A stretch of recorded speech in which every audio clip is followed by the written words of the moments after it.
features. My name is Haseeb Tahir. I head the data sciences team at Lexalytics, Inc., one of the largest text analytics providers in the space. So let's get right into it. First, we're going to cover the features. We're going to spend a few minutes talking about what you can expect in terms of features from the various text analytics providers that are out there, including Lexalytics. And then we're going to move on to the making money piece of it. So let's get into the common text analytics features that that the industry provides. First thing that is very common text analytics output is sentiment score. Usually there's a score on a range from -2 to 2, -10 to 10, -5 to 5. It's usually a range that gives us an idea of whether a comment or a document is positive or negative for sentiment. Now, some providers go even deeper and they show phrases which are the building blocks of that sentiment score as well, so you can actually pinpoint why a comment has a score of +4, let's say. A quick example of that can be seen here in this Excel output that we have here. Here's a sample data set and an output like this. So a sentiment score, which is column G right here. We have some reviews here that we pulled from TripAdvisor. Here's the sentiment output, and here's a polarity. A lot of the providers out there also provide a polarity, which if you don't feel like interpreting what -0.538 means, you can just take a look at the polarity and know that it's either negative, positive, or neutral. So a very binary look at sentiment as well. So that's the sentiment score. Sentiment phrases are the building blocks of that sentiment score. So something like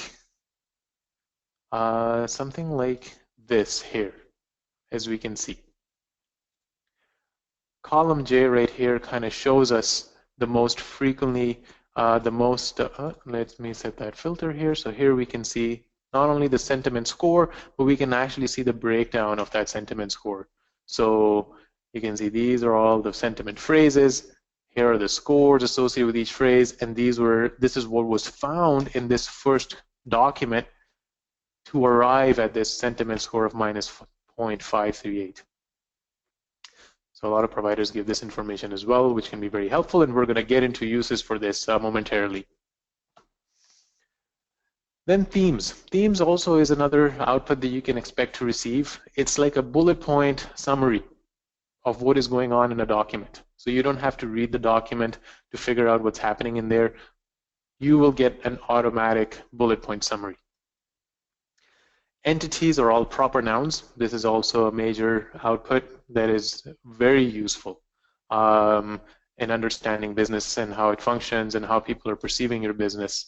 Entities are all proper nouns, so all people names, company names, product names, place names.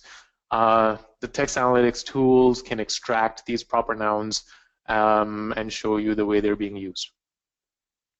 Lastly, there's categorization. Categorization basically involves bucketing documents into different buckets or categories.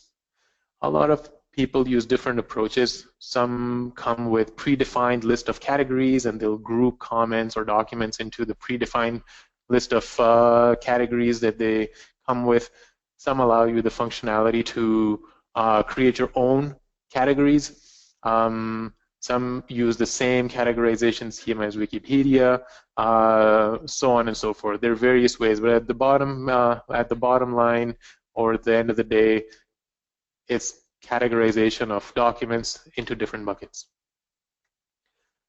So those are the features that you can expect to receive from a text analytics tool. Now, how can we use this to make money? And why are they important? Why are they relevant? So there are a lot of ways that we can use text analytics features. And we're going to talk about 3 ways today on how you can make money from it. The first one is identifying problem areas in your business. Let's say I'm a business owner. I want to understand where I suck.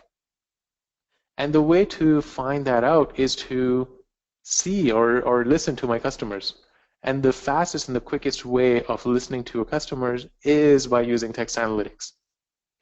In our day and age, people are using social media, surveys, Facebook, Twitter, etc., to express their opinions and voices towards businesses and how they're doing and what they like, what they don't like.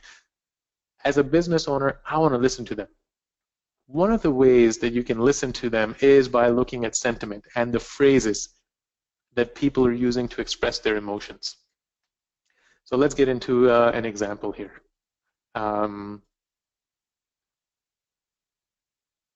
Let's say I'm the Bellagio Hotel, and this is I'm the manager of the Bellagio Hotel. And my job is to figure out what are the pain points of my business, what people like about my business, and what people don't like about my business.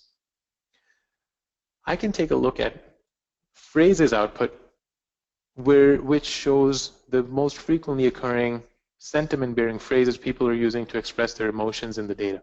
I can have this output displayed in a form like this, in a nice little word cloud, where the size of the word is the frequency count of the word, and the color is the sentiment breakdown of it.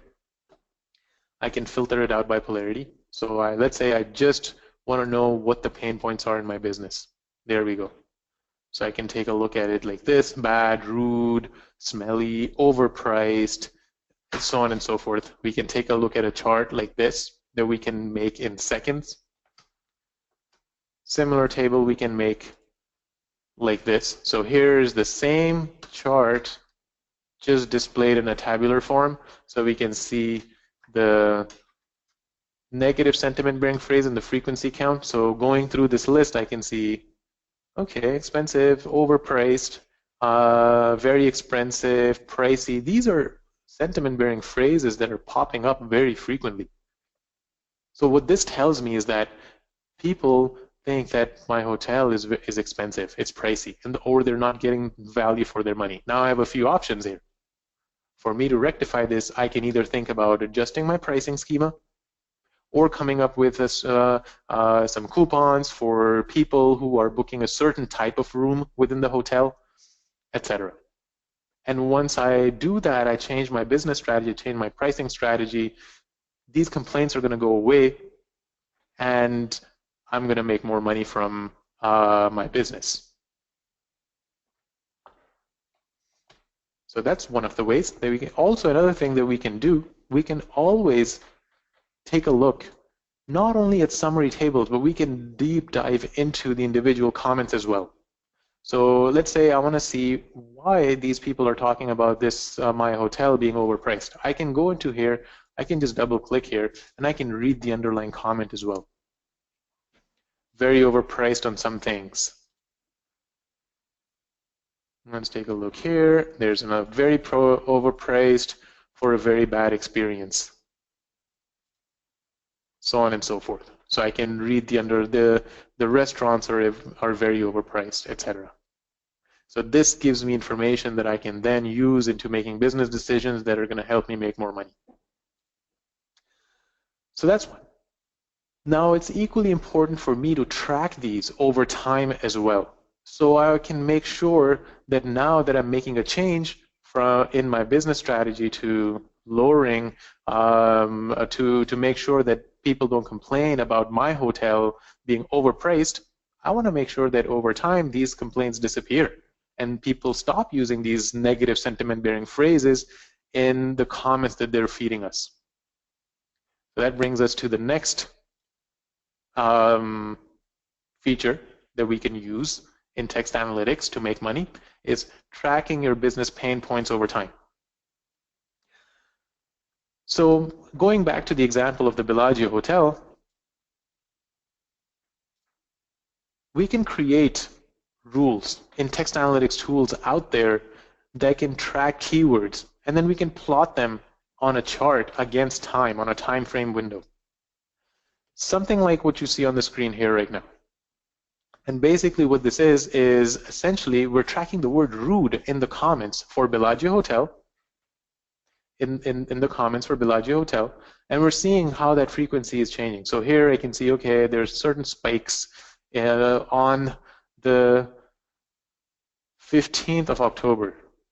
There were 7 comments that were talking that had the word rude in it. So the staff is rude. Now this is a sign for me as a manager of the Bellagio Hotel that I need to train the staff. I have a couple of options here. I can either train the staff, I can either fire the staff and hire new, nicer people. This is something that is very, very important to a retail client-facing business, having polite staff or not rude staff members. So what I can do, I can implement training. Let's say the business decision was to implement training to make the staff less rude. And then we can see how many comments came in the future about the staff being rude. If that is a trend that is decreasing, like in the chart here, it's a good thing. That means that the training investment that the business made paid off. If this trend is increasing still, let's say there was a bigger spike here and larger spikes, then it shows that that training didn't make a nice return, and maybe we need to adjust the strategy, the business strategy there, and maybe hire some nicer staff members or fire the certain staff members that are rude to the public. And removing that and seeing that trend change and decrease over time is going to help me make more money as a business. So that is something that we can do as well with the text analytics tool. So tracking business pain points over time, not only identifying pain points, but tracking pain points over time. Let's talk about something that's really interesting. As a business owner, I'm always interested in understanding what my competitor is doing and how their clients are perceiving their business. What are their strengths? Why are they not getting slammed like I am as a business owner? So these days, there is so much data available publicly, Facebook, Twitter, where people are not only talking about my business, but they're also talking about my competitor's business. Let's take a look at an example here. The example here, let's say I'm Kroger, and I want to know what clients are saying about my business. I can run let me pull up a data set here that talks about that. There we go. So as Kroger, I'm able to go ahead and pull tweets for the past year or year and a half. From Twitter and Facebook, I'm able to pull the publicly available data, and I'm able to run it through a text analytics tool, and I'm able to extract multiple things like sentiment, entities, etc.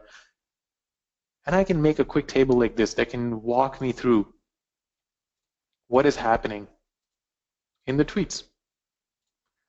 The text analytics tool extracts proper nouns like my name, Kroger, and it shows me what is going on under or what are the themes associated with my brand name.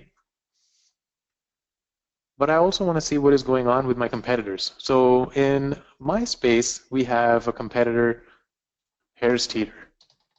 Harris Teeter is my direct competitor. So what I want to do, I want to see in the tweets related to my business, Kroger, what are people talking about with related to my competitor, Harris Teeter? So I can go in here and I can see, okay, Harris Teeter, there are themes associated with Harris Teeter about flood victims, mental health counseling, raising donations. And people are perceiving this in a positive way with Harris Teeter. So maybe it is time for me as Kroger to make a move into more volunteering and nonprofit work so that my brand starts getting perceived better as well. And if my brand starts getting perceived better, I'm going to make more money from it. So coming back to our original, I thought of making money from text analytics. We can monitor our competition, see what they're doing better than us, and we can implement whatever they're doing better in our business model and make more money. Now, we went over these things very, very quickly. I also wanted to bring up my next slide here and just wanted to talk about data sources. Now, we talked about pulling data from Twitter, Facebook, surveys, things like that. Most of the text analytics tools out there don't allow or don't pull or source or scrape data. They usually rely on the clients to scrape data. So if you guys are interested in scraping data, there are tools out there that will do that for you. For example, there's DataSift, there's GNIP, there's DiffBot. There are a bunch of companies out there that specialize in pulling data related to your business and your competitors from the public sources. So you can definitely get in touch with them. Once you have the data, you can pass it through any text analytics tool that's out there, including Lexalytics, and you will have the right information to make money from it.